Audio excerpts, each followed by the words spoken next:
જોઈએ અન્ય સમાચાર તો માઇક્રોસોફ્ટ કંપનીના સર્વરમાં ખામી સર્જાતા વિશ્વમાં હડકંપ મચી ગયો છે। અનેક દેશોમાં આ એરપોર્ટ સેવા ખોરવાઈ છે।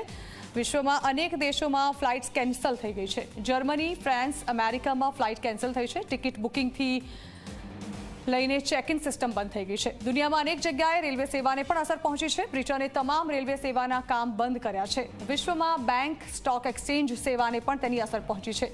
તો કેટલાક દેશોમાં મેટ્રો સેવા પણ બંધ થઈ છે। સ્કાય ન્યૂઝનું લાઈવ પ્રસારણ અચાનક બંધ થઈ ગયું છે। ઇઝરાયલમાં હોસ્પિટલ સેવાને પણ તેની અસર પહોંચી છે।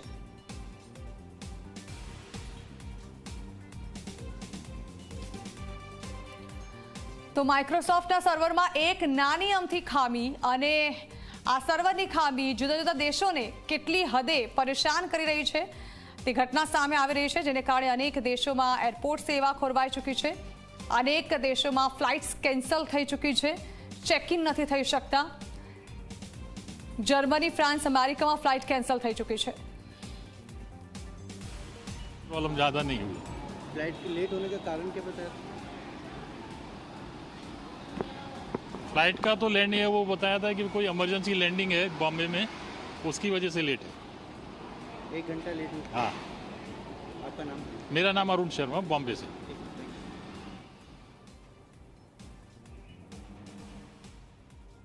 मेरे हस्बैंड ये साथ में मुंबई अंधेरी लोखंडवाला से 1 घंटा फ्लाइट लेट बताया। ठीक है, हम आ गए आराम से, कोई दिक्कत वाली बात नहीं हुई है, आराम से बैठे थे। और मेरा नाम उषा शर्मा है।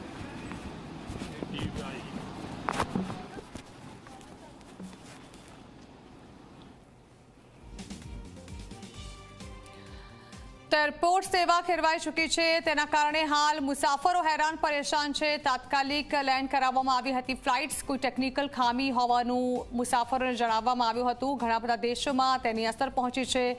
મુસાફરો અટવાઈ ચૂક્યા છે, તેમના ડેસ્ટિનેશન સુધી નથી પહોંચી શક્યા અને તેને કારણે તેઓ હાલ હાલાકી ભોગવી રહ્યા છે। એરપોર્ટ પર પહોંચીને માત્ર એરપોર્ટ સેવા જ નહીં પરંતુ અન્ય રેલવે, બેંક અને હોસ્પિટલ સેવાને પણ માઇક્રોસોફ્ટની ખામીને કારણે અસર પહોંચી રહી છે। હાલ સર્વરમાં ખામી ક્યાં સુધી રિપેર કરી દેવામાં આવશે અને ક્યાં સુધી તમામ સેવાઓ પૂર્વવત થશે તેને લઈને હજુ પણ પ્રશ્નાચિહ્ન છે। તેના ઉપર કામ પણ કરવામાં આવી રહ્યું છે, પરંતુ તેની સીધી જ અસર વિવિધ દેશોમાં જોવા મળી રહી છે। કેટલાક દેશોની ફ્લાઇટ્સ કેન્સલ થઈ રહી છે। આમ જોવા જઈએ તો વિશ્વભરના દેશોમાં ફ્લાઇટ્સ કેન્સલ થવાની ઘટના સામે આવી રહી છે। અનેક દેશોમાં એરપોર્ટ સેવા ખોરવાઈ ચૂકી છે।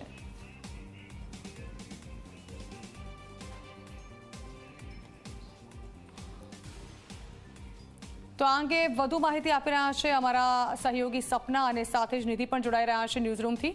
સપના, આપ જણાવશો જે પ્રકારની હાલ પરિસ્થિતિ માઇક્રોસોફ્ટના સર્વરમાં ખામી સર્જાતા જોવા મળી રહી છે, કઈ કઈ સેવાઓને તેની અસર પહોંચી રહી છે?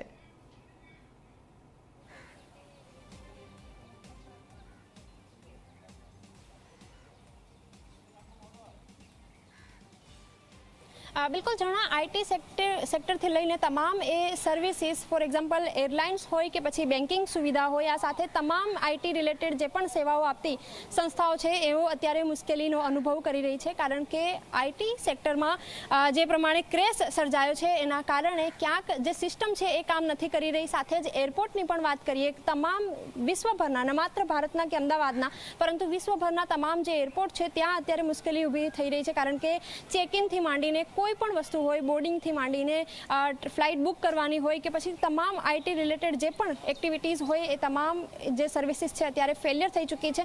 પરંતુ ક્યાંક જે પ્રકારે ઓફિશિયલ મેસેજ આવી રહ્યા છે એ પ્રમાણે પણ ક્યાંક આખી જે સિસ્ટમ છે એને સરભર કરવા માટે, એને ફરીથી કામે લાવવા માટેની જે કામગીરી છે અત્યારે કરવામાં આવી રહી છે। અમદાવાદ એરપોર્ટ તરફથી પણ જે ટ્વીટ છે એ કરીને તમામ જે પેસેન્જર છે એ લોકોને ક્યાંક રાહત આપવાનો એક પ્રયત્ન કરવામાં આવી રહ્યો છે કે તેઓ ધીરજ રાખે અને અત્યારે આખી જે સિસ્ટમ છે એને હેન્ડલ કરવા માટેની ટીમ કામે લાગી ચૂકી છે। લાંબા સમય સુધી આ પ્રકારની તકલીફ ન રહે એ પ્રકારની જે વ્યવસ્થા છે તે પણ અત્યારે પ્રશાસન કરી રહ્યું છે। ઝરણા, બિલકુલ સપના, સહયોગી નિધિ પણ આપણી સાથે છે। નિધિ, ઘણી બધી સેવાઓને અસર પહોંચી રહી છે અને કંઈ કહી